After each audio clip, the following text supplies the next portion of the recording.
भुसावळ शहरात राष्ट्रवादी काँग्रेस पक्ष शरदचंद्र पवार व भुसावळ नगरीचे शिल्पकार माजी आमदार संतोष चौधरी यांच्या आदेशाने राष्ट्रवादीचे माजी नगरसेवक दुर्गेश ठाकूर यांची भुसावळ शहर अध्यक्षपदी नियुक्ती जिल्हा अध्यक्ष रवींद्र भैया पाटील यांच्या उपस्थितीत करण्यात आली।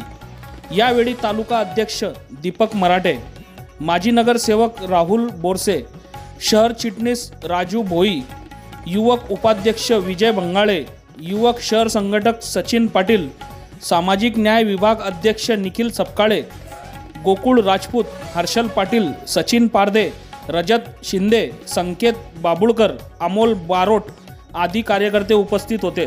बघत रहा MH19 न्यूज। मुख्य संपादक श्रीकांत वानखेडे सोबत ब्युरो चीफ जोहेब सय्यद, जळगाव जिल्हा, महाराष्ट्र।